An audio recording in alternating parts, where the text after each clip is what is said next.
ਆਪਾਂ ਸਭ ਨੂੰ पता होना चाहिए कि साडी कौम दे विच, साडे समाज दे विच, साडे आले दुआले की वरत रहा, की हो रहा साडे समाज दे विच, किधर साडी पीढ़ी जा रही है, किधर साडा समाज, किधर साडी कौम ते किधर साडा धर्म जा रहा है। ये पता होवे सानू सब नूं।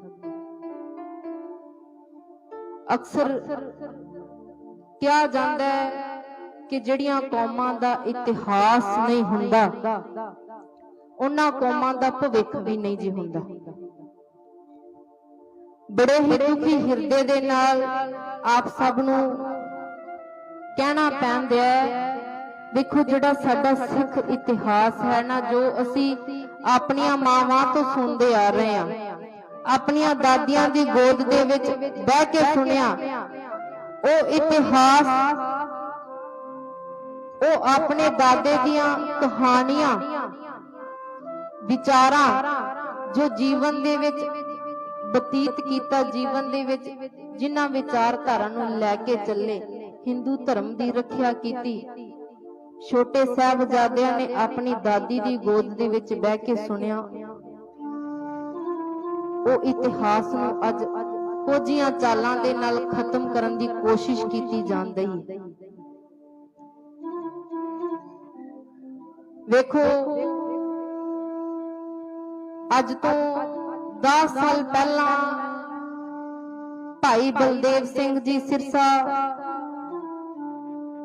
ने कदम चुकिया सी, क्योंकि श्रोमणी कमेटी दी बड़ी भद्दी चाल, वेखो जिन्हां नूं सिख कौम दी सरमोर तां दित्ती गई है, सरमोर कमेटी कह के नवाजिया गया, वड्डे वड्डे खिताब दिते गए ने जथेदारां नूं। अज बड़े ही दुखी हिरदे दे नाल कहना पै रहा है कि असी उन्हां दे बच्चे सी, सानू उस कौम ने, ओ कमेटी ने कुछ ना कुछ सानू सिखाउणा सी, पर सिखाउण दी बदले उन्हां ने साडे तो खोना शुरू कर दिता। सोचा क्यों ना इस कौम दे बच्चियां तो इतिहास ही खो लईए, आने वाले समयां दे विच इन्हां नूं जानिया पहचानिया ना जा सके। की कीता जी उस कमेटी ने, अज तो 10 साल पहला उन्होंने फैसला लिया कि सिख इतिहास है नवे तरीके दे नाल सिरजना। उस कमेटी ने फैसला लिया सी इतिहास दा, ये फैसला लैके 1999 दे विच उन्होंने ये फैसला लिया कि सिख इतिहास छापना है, नवीं किताबां लिखनियां ने, लिखवाई करवानी है। पर जदों उन्हां दी लिखी हुई किताब उन्हां दे पबलिशरां ने छापी, श्रोमणी कमेटी दा उपर टैग लग्या होया, सब तो पहला उन्हां ने साडे तो वड्डा लको इत्थे कर लिया कि वो जिहड़ी किताब है हिंदी दे विच सब तो पहला छापी, कि ये जिहड़े पंजाब दे बच्चे ने वो किताब नूं पढ़ लैण, इनू हिंदू पढ़न, तां जो उन्हां नूं पता लगे कि सिख कौम दे विच की होया। शब्दावली की है जी उस किताब दी हिंदी दे विच लिखिया कि गुरु नानक देव जी मुसलमानां दे गुरु सन। गुरु नानक देव जी ने सिख धर्म दा प्रचार नहीं कीता, वो एक आम सुधारक सी। धन श्री गुरु तेग बहादुर जी दा कतल होया, कतल कीता गया। बड़ी भैड़ी शब्दावली है, जेकर इत्थे बोल के तुहानूं दसांगे ना, सानू अपने आप दे विच शर्म आउण लग पैंदी कि साडे गुरु साहिबानां बारे एडा माड़ा लिखिया गया, इन्ना माड़ा जो असी कदी सोच भी नहीं सकते, वो साडे गुरु साहिबानां दे उत्ते थोप दिता। वो क्यों?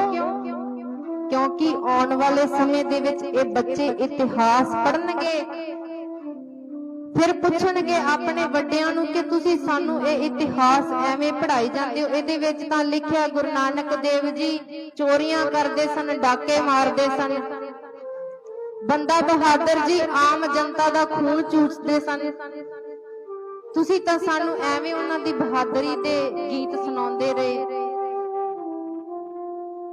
उन्हां बारे तां इह इतिहास दे विच लिखिया, फिर सानू उत्थे चुप करना पवेगा। ਸਾਡੇ ਕੋਲ ਕੋਈ ਪ੍ਰੂਫ ਨਹੀਂ ਹੋਣਾ, ਉਹਨਾਂ ਦੇ ਕੋਲ ਅੱਗੇ ਪ੍ਰੂਫ ਹੈ, ਕਿਤਾਬ ਦੇ ਵਿੱਚ ਲਿਖਿਆ। ਸੋ ਬੇਨਤੀ ਹੈ ਕਿ ਅੱਜ ਤੋਂ 10 ਸਾਲ ਪਹਿਲਾਂ ਬਲਦੇਵ ਸਿੰਘ ਸਿਰਸਾ ਜੀ ਉਹਨਾਂ ਨੇ ਆਪਣਾ ਕੇਸ ਜਿਹੜਾ ਕੋਰਟ ਦੇ ਵਿੱਚ ਲੈ ਕੇ ਗਏ। ਉੱਥੋਂ ਜਵਾਬ ਕੀ ਮਿਲਿਆ? ਕਹਿੰਦੇ 1999 ਦੀ ਗੱਲ ਹੈ, ਤੁਸੀਂ 7-8 ਸਾਲ ਬਾਅਦ ਆਪਣਾ ਕੇਸ ਇੱਕ ਕਿਤਾਬ ਲੈ ਕੇ ਕੋਰਟ ਦੇ ਵਿੱਚ ਆ ਗਏ। ਹੁਣ ਆਸ ਕਰਦੇ ਹੋ ਫੈਸਲੇ ਦੀ? ਕਹਿੰਦੇ ਇਹ ਤਾਂ ਬਹੁਤ ਦੇਰੀ ਹੋ ਗਈ। 7 ਸਾਲ ਬਾਅਦ ਉਹਨਾਂ ਨੇ ਜਵਾਬ ਦੇ ਦਿੱਤਾ, ਵਿੱਚੋਂ ਕਮੇਟੀ ਵਾਲਿਆਂ ਨੇ ਪੈ ਕੇ ਇਹਦਾ ਰੋਲਾ ਹੀ ਨਿਬੇੜ ਦਿੱਤਾ, ਸਾਡੇ ਤੱਕ ਗੱਲ ਹੀ ਨਾ ਪਹੁੰਚਣ ਦਿੱਤੀ। ਜਵਾਬ ਕੀ ਮਿਲਿਆ? ਕਹਿੰਦੇ ਇਸ ਕੇਸ ਨੂੰ ਬਹੁਤ ਜ਼ਿਆਦਾ ਦੇਰੀ ਹੋ ਗਈ ਹੈ। ਉਹਨਾਂ ਦਾ ਕਹਿਣਾ ਸੀ ਕਿ ਅਸੀਂ ਨਿਤ ਤਰੀਕ ਤੇ ਜਾਂਦੇ ਸੀ, ਸਾਡਾ ਸਮਾਂ ਅਜਾਈ ਗਵਾਤਾ। ਜੇ ਤੁਸੀਂ ਸਾਨੂੰ ਇਨਸਾਫ ਨਹੀਂ ਸੀ ਦੇਣਾ, ਪਹਿਲਾਂ ਦੱਸ ਦਿੰਦੇ, ਅਸੀਂ ਆਪਣੇ 7 ਸਾਲ ਤੇ ਨਾ ਗਵਾਉਂਦੇ। ਅਸੀਂ 7 ਸਾਲ ਇੱਕ ਕਚਹਿਰੀਆਂ ਦੇ ਵਿੱਚ ਰੁਲ ਕੇ ਤਾਂ ਨਹੀਂ ਗਵਾਉਂਦੇ, ਅਸੀਂ ਇਹ ਇਤਿਹਾਸ ਕੌਮ ਤੱਕ ਪਹੁੰਚਾਉਂਦੇ। ਉਦੋਂ ਉਹਨਾਂ ਦੀ ਸੁਣਨ ਵਾਸਤੇ ਕੋਈ ਤਿਆਰ ਵੀ ਨਹੀਂ ਸੀ। ਆਮ ਜਨਤਾ ਦਾ ਸਹਾਰਾ ਬਹੁਤ ਘੱਟ ਸੀ ਉਹਨਾਂ ਨੂੰ। ਫਿਰ ਉਹਨਾਂ ਨੇ ਇਸੇ ਆਵਾਜ਼ ਨੂੰ ਬੁਲੰਦ ਰੱਖਿਆ, ਸਿਰਸਾ ਸਾਹਿਬ ਜੀ ਨੇ। ਅੱਜ ਉਹੀ ਆਵਾਜ਼ ਦੁਨੀਆ ਦੇ ਕੋਨੇ-ਕੋਨੇ ਤੇ ਪਹੁੰਚਾਉਣ ਦਾ ਯਤਨ ਕੀਤਾ ਜਾ ਰਿਹਾ ਹੈ। ਆ ਪਿੱਛੇ ਜੀ ਸ਼੍ਰੋਮਣੀ ਕਮੇਟੀ ਨੇ ਫਿਰ ਇੱਕ ਕਾਰਾ ਕਰ ਦਿੱਤਾ ਕਿ ਸਿੱਖ ਇਤਿਹਾਸ ਜਿਹੜਾ +2 ਕਲਾਸ ਪੰਜਾਬ ਸਿੱਖਿਆ ਬੋਰਡ ਮੋਹਾਲੀ ਦੇ ਵਿੱਚ ਪੜਾਇਆ ਜਾਂਦਾ ਹੈ 12ਵੀਂ ਕਲਾਸ ਦੇ ਵਿੱਚ।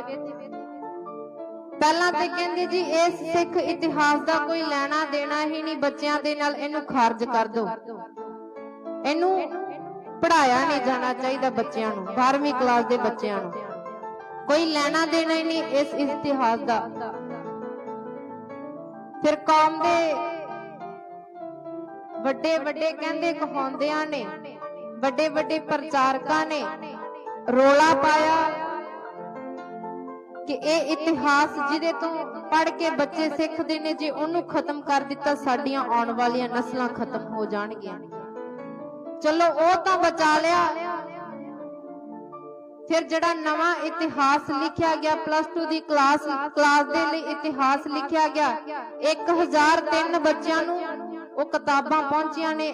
ਕਿਉਂਕਿ ਜਿਹੜੇ ਇਤਿਹਾਸ ਦੇ ਵਿੱਚ ਜਿਨ੍ਹਾਂ ਨੇ ਸਮੇਂ-ਸਮੇਂ ਅਨੁਸਾਰ ਯੋਗਦਾਨ ਦਿੱਤਾ, ਸਿਰਸਾ ਸਾਹਿਬ ਜੀ ਨੇ ਤੇ ਹੋਰ ਉਹਨਾਂ ਦੇ ਨਾਲ ਸਹਾਇਕ ਜਿਹੜੇ ਲੱਗੇ ਹੋਏ ਨੇ ਦਿਨ ਰਾਤ ਇਤਿਹਾਸ ਨੂੰ ਬਚਾਉਣ ਦੇ ਲਈ।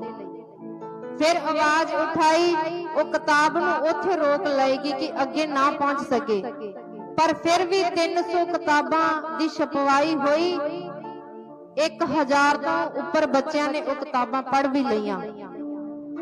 ਬੱਚਿਆਂ ਦਾ ਕਹਿਣਾ ਤੇ ਬਹੁਤ ਸਾਰੇ ਦੁਨਿਆਵੀ ਪੁਰਖਾਂ ਨੇ ਜਦੋਂ ਉਹ ਕਿਤਾਬਾਂ ਪੜ੍ਹੀਆਂ ਨਾ, ਅੱਖਾਂ ਦੇ ਵਿੱਚੋਂ ਰੋਣ ਆ ਗਿਆ ਕਿ ਸਾਡੀ ਕੌਮ ਬਾਰੇ ਇਸ ਤਰ੍ਹਾਂ ਲਿਖਿਆ ਇਤਿਹਾਸ ਦੇ ਵਿੱਚ।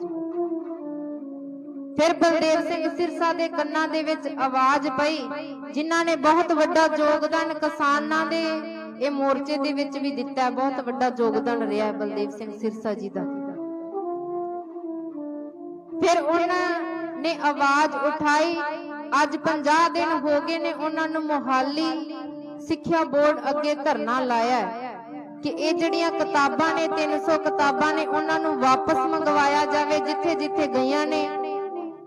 ਦੇਖੋ ਇਹ ਕਿਤਾਬਾਂ ਅੱਗੇ ਤੋਂ ਅੱਗੇ ਛਪਦੀਆਂ ਦੇਸ਼ਾਂ ਵਿਦੇਸ਼ਾਂ ਤੱਕ ਚਲੀਆਂ ਗਈਆਂ, ਪਰ ਜਿਹੜੀ ਸਾਡੀ ਕਮੇਟੀ ਉਹਦੇ ਕੰਨਾਂ ਦੇ ਵਿੱਚ ਜੂੰ ਨਹੀਂ ਜੇ ਸਰਕਦੀ ਪਈ, ਉਵੇਂ ਜਿਵੇਂ ਸੈਂਟਰ ਸਰਕਾਰ ਦੇ ਕੰਨਾਂ ਤੇ ਨਹੀਂ ਸੀ ਸਰਕਦੀ। ਪਰਮਾਤਮਾ ਦੀ ਕਿਰਪਾ ਹੋਈ, ਕਿਸਾਨ ਵੀਰਾਂ ਨੇ ਆਪਣੇ ਆਪ ਨੂੰ ਇਕੱਤਰ ਕੀਤਾ, ਇਕਜੁੱਟ ਕਰਕੇ ਇਹ ਆਵਾਜ਼ ਸੀ ਕੇਂਦਰ ਦੇ ਕੰਨਾਂ ਦੇ ਵਿੱਚ ਪਾਉਣ ਦਾ ਯਤਨ ਕੀਤਾ ਤੇ ਪਰਮਾਤਮਾ ਦੀ ਰਜ਼ਾ ਦੇ ਅਨੁਸਾਰ ਉਹ ਆਵਾਜ਼ ਪਹੁੰਚੀ ਵੀ। ਸਾਡੀ ਸੁਣਵਾਈ ਹੋਈ, ਜਿੱਥੇ ਅਸੀਂ ਆਪਣੀਆਂ ਖੇਤੀਆਂ ਨੂੰ ਬਚਾ ਲਿਆ ਇਕੱਤਰ ਹੋ ਕੇ, ਉੱਥੇ ਸਾਡਾ ਇੱਕ ਇਹ ਵੀ ਉਪਰਾਲਾ ਕਰਨ ਯੋਗ ਹੈ, ਅਸੀਂ ਆਪਣੀਆਂ ਨਸਲਾਂ ਨੂੰ ਵੀ ਬਚਾ ਲਈਏ। ਸਾਡੇ ਆਉਣ ਵਾਲੇ ਸਮਾਜ ਨੂੰ ਬਚਾ ਲਈਏ, ਆਪਣੇ ਇਤਿਹਾਸ ਨੂੰ ਬਚਾ ਲਈਏ। ਵੇਖੋ ਜਿਹੜਾ ਇਤਿਹਾਸ ਜਿਹਦੇ ਵਿੱਚ ਇੰਨੀਆਂ ਸ਼ਹਾਦਤਾਂ ਦਿੱਤੀਆਂ ਹੋਣ, ਪਹਿਲੀ ਗੱਲ ਤਾਂ ਉਹਨੂੰ ਜ਼ਰੂਰਤ ਹੀ ਨਹੀਂ ਕਿ ਨਵਾਂ ਛਾਪਿਆ ਜਾਵੇ। ਜੇ ਛਪਵਾਈ ਕਰਨੀ ਹੈ ਉਹ ਪੁਰਾਣੇ ਸਰੋਤ ਚੁੱਕ ਕੇ ਉਹਨਾਂ ਦੀ ਕਾਪੀ ਕਰਕੇ ਛਪਵਾਈ ਹੋਵੇ, ਨਵਾਂ ਇਤਿਹਾਸ ਸਿਰਜਣ ਦੀ ਜ਼ਰੂਰਤ ਨਹੀਂ। ਕਿਉਂਕਿ ਉਸ ਵਕਤ ਦੇ ਜਿਹੜੇ ਰਾਈਟਰ ਹੋਣਗੇ ਉਹਨਾਂ ਨੇ ਉਹਨਾਂ ਹਾਲਾਤਾਂ ਨੂੰ ਵੇਖਿਆ ਹੋਵੇਗਾ, ਅਸੀਂ ਉਹ ਹਾਲਾਤ ਨਹੀਂ ਵੇਖੇ। ਸਾਡਾ ਉਹਨਾਂ ਨੂੰ ਯਾਦ ਕਰਨ ਦਾ ਤਰੀਕਾ ਇਹ ਹੈ ਕਿ ਅਸੀਂ ਉਹਨਾਂ ਦਾ ਇਤਿਹਾਸ ਪਹਿਲਾਂ ਆਪਣੇ ਗ੍ਰੰਥਾਂ ਦੇ ਵਿੱਚੋਂ ਪੜ੍ਹਦੇ ਹਾਂ, ਧੰਨ ਸ਼੍ਰੀ ਗੁਰੂ ਗ੍ਰੰਥ ਸਾਹਿਬ ਜੀ ਤੋਂ ਵਾਚਦੇ ਹਾਂ, ਫਿਰ ਇਹ ਇਤਿਹਾਸ ਸਾਡੇ ਤੱਕ ਪਹੁੰਚਿਆ। ਫਿਰ ਉਹ ਅਸੀਂ ਆਪ ਪੜ੍ਹ ਕੇ ਤੁਹਾਡੇ ਕੰਨਾਂ ਤੱਕ ਪਹੁੰਚਾਉਂਦੇ ਹਾਂ ਕਿ ਸਿੱਖ ਕੌਮ ਦੇ ਵਿੱਚ ਇਸ ਤਰ੍ਹਾਂ ਹੋਇਆ। ਜੇ ਸਾਡਾ ਇਤਿਹਾਸ ਹੀ ਖਤਮ ਹੋ ਗਿਆ, ਗੁਰੂ ਪਿਆਰ ਵਾਲੇ, ਆਉਣ ਵਾਲੇ ਸਮੇਂ ਦੇ ਵਿੱਚ ਸਾਡਾ ਨਾਮ ਨਿਸ਼ਾਨ ਨਹੀਂ ਜੀ ਰਹਿ ਜਾਣਾ। ਸੋ ਯਤਨ ਕਰੀਏ। ਬਹੁਤ ਸਾਰੇ ਕਿਸਾਨ ਆਗੂ, ਆਮ ਆਦਮੀ ਪਾਰਟੀ ਦੇ ਲੀਡਰ ਮੋਹਾਲੀ ਪੰਜਾਬ ਸਿੱਖਿਆ ਬੋਰਡ ਦੇ ਅੱਗੇ ਧਰਨਾ ਲਾਇਆ। 50 ਦਿਨ ਹੋ ਗਏ ਨੇ ਉਹਨਾਂ ਬੈਠਿਆਂ ਨੂੰ। ਸਿਰਸਾ ਸਾਹਿਬ ਦੀ ਉਮਰ ਵੇਖਦੇ ਆ ਤਾਂ ਬਹੁਤ ਜ਼ਿਆਦਾ ਹੋ ਗਈ। 10-12 ਸਾਲ ਪਹਿਲਾਂ ਉਹਨਾਂ ਨੇ ਆਵਾਜ਼ ਉਠਾਈ। ਉਹਨਾਂ ਦੀ ਬਹੁਤ ਵੱਡੀ ਦੇਣ ਹੈ ਸਿੱਖ ਕੌਮ ਨੂੰ। ਦੇਖੋ ਇੰਨੀ ਉਮਰ ਦੇ ਵਿੱਚ ਹੋ ਕੇ ਵੀ ਉਹ ਆਪਣਾ ਮਨੋਰਥ ਨਹੀਂ ਭੁੱਲੇ। ਉਹ ਜੁਟੇ ਹੋਏ ਨੇ ਦਿਨ ਰਾਤ ਕਿ ਸਾਡਾ ਇਤਿਹਾਸ ਬਚ ਜਾਵੇ। ਜਦੋਂ ਸਾਡੀਆਂ ਕੰਨਾਂ ਦੇ ਵਿੱਚ ਵੀ ਇਹ ਆਵਾਜ਼ ਪਹੁੰਚੀ, ਸਾਡੇ ਦਿਲ ਨੂੰ ਵੀ ਬਹੁਤ ਜ਼ਿਆਦਾ ਹਲੂਣਾ ਲੱਗਿਆ ਕਿ ਆਉਣ ਵਾਲੇ ਸਮੇਂ ਦੇ ਵਿੱਚ ਸਟੇਜਾਂ ਤੇ ਪ੍ਰਚਾਰ ਕਰਨਾ। ਜੇ ਵਿੱਚੋਂ ਸੰਗਤ ਤੇ ਉੱਠ ਕੇ ਬੱਚੇ ਪੁੱਛਣ ਲੱਗ ਪਏ ਕਿ ਕੌਮ ਦੇ ਇਤਿਹਾਸ ਦੇ ਵਿੱਚ ਤਾਂ ਇਹ ਲਿਖਿਆ, ਤੁਸੀਂ ਕੀ ਸੁਣਾ ਰਹੇ ਹੋ, ਸਾਨੂੰ ਜਵਾਬ ਦੇਣਾ ਮੁਸ਼ਕਲ ਹੋ ਜਾਵੇਗਾ। ਕਿਉਂ ਨਾ ਅਸੀਂ ਪਹਿਲਾਂ ਹੀ ਕਦਮ ਚੁੱਕ ਲਈਏ, ਆਪਣੀ ਕੌਮ ਨੂੰ ਬਚਾ ਲਈਏ। ਇਹ ਗੋਲਕਾਂ ਤੇ ਜਿਹੜੀ ਕਮੇਟੀ ਚੱਲਦੀ ਪਈ ਏ, ਵੇਖੋ ਜੇ ਈਸਾਈ ਧਰਮ ਨੂੰ ਵਾਚਦੇ ਆ, ਬਹੁਤ ਕੁਝ ਕੀਤਾ ਉਹਨਾਂ ਨੇ ਆਪਣੇ ਧਰਮ ਵਾਸਤੇ, ਆਪਣੇ ਬੱਚਿਆਂ ਵਾਸਤੇ। ਈਸਾਈ ਬੱਚੇ ਤਾਂ ਜਦੋਂ ਮਾਤਾ ਪਿਤਾ ਮਰ ਜਾਂਦੇ ਨੇ ਨਾ, ਚਲੇ ਜਾਂਦੇ ਨੇ, ਇਸ ਸੰਸਾਰ ਨੂੰ ਅਲਵਿਦਾ ਕਹਿ ਜਾਂਦੇ ਨੇ, ਉਹ ਬੱਚੇ ਦੀ ਪੜ੍ਹਾਈ ਫ੍ਰੀ ਹੁੰਦੀ ਜੇ, ਉਹਨੂੰ ਰਹਿਣ ਵਾਸਤੇ, ਖਾਣ ਵਾਸਤੇ ਰਾਸ਼ਨ, ਪਹਿਨਣ ਵਾਸਤੇ ਕੱਪੜਾ ਵੀ ਦਿੱਤਾ ਜਾਂਦਾ ਹੈ। ਤੇ ਸਾਡੀ ਕੌਮ ਦੇ ਵਿੱਚ ਬੱਚਿਆਂ ਦੀ ਪੜ੍ਹਾਈ ਨਹੀਂ ਫ੍ਰੀ ਹੁੰਦੀ। ਜੇ ਇੱਕ ਗੋਲਕ ਦੇ ਉੱਪਰ ਸਕੂਲ ਬਣਾ ਲੈਂਦੇ ਨਾ ਤਾਂ ਲੱਖਾਂ ਹੀ ਸਕੂਲ ਬਣ ਜਾਣੇ ਸੀ ਪੰਜਾਬ ਦੀ ਧਰਤੀ ਤੇ। ਸਿੱਖ ਕੌਮ ਦਾ ਨਾਮ ਕੋਨੇ-ਕੋਨੇ ਦੇ ਵਿੱਚ ਜਾਣਿਆ ਜਾਣਾ ਸੀ। ਅੱਜ ਜਿਹੜੇ ਸਾਡੇ ਬੱਚੇ ਸਿੱਖ ਧਰਮ ਨੂੰ ਛੱਡ ਕੇ ਪਤਿਤ ਪੁਣੇ ਵੱਲ ਵਧਦੇ ਪਏ ਨੇ, ਜਿਨ੍ਹਾਂ ਨੇ ਕੇਸ ਕਤਲ ਕਰਵਾ ਲਏ। ਜੇ ਸਾਡੀ ਕੌਮ ਵੱਲੋਂ ਕੋਈ ਨਾ ਕੋਈ ਦੇਣ ਹੁੰਦੀ ਨਾ, ਸਾਡੀ ਕਮੇਟੀ ਵੱਲੋਂ ਕੋਈ ਨਾ ਕੋਈ ਦੇਣ ਹੁੰਦੀ, ਸ਼ਾਇਦ ਸਾਡੇ ਬੱਚੇ ਪਤਿਤ ਪੁਣੇ ਵੱਲ ਨਾ ਵਧਦੇ। ਉਹਨਾਂ ਦੇ ਸਿਰਾਂ ਦੇ ਉੱਤੇ ਦਸਤਾਰਾਂ ਹੋਣੀਆਂ ਸੀ। ਪੰਜਾਬ ਦੀ ਧਰਤੀ ਤੇ ਕੋਈ ਵੀ ਨੌਜਵਾਨ, ਕੋਈ ਵੀ ਭੈਣ ਇਹੋ ਜੀ ਨਾ ਹੁੰਦੀ, ਨੌਜਵਾਨ ਵੀਰ ਦੇ ਉੱਤੇ ਦਸਤਾਰ ਨਾ ਲੱਥੀ ਹੁੰਦੀ ਤੇ ਭੈਣਾਂ ਦੇ ਸਿਰੋਂ ਤੋਂ ਚੁੰਨੀਆਂ ਨਾ ਲੱਥੀਆਂ ਹੁੰਦੀਆਂ। ਜੇ ਸਾਡੀਆਂ ਕਮੇਟੀਆਂ ਸਾਡੇ ਵਾਸਤੇ ਕੁਝ ਕਰਕੇ ਜਾਂਦੀਆਂ। ਹੁਣ ਜਥੇਦਾਰ ਦਾ ਕੀ ਜਵਾਬ ਹੈ? ਕਹਿੰਦੇ ਇਹ ਜਿਹੜੀਆਂ ਕਿਤਾਬਾਂ ਨੇ ਅਸੀਂ ਵਾਪਸ ਮੰਗਵਾ ਲਵਾਂਗੇ, ਪਰ ਅਸੀਂ ਸੋਚ ਵੀ ਨਹੀਂ ਸਕਦੇ ਇਹ ਜਿਹੜੀਆਂ ਕਿਤਾਬਾਂ ਨੇ ਕਿੱਥੋਂ ਤੱਕ ਪਹੁੰਚ ਗਈਆਂ ਨੇ, ਫੈਲ ਗਈਆਂ ਨੇ।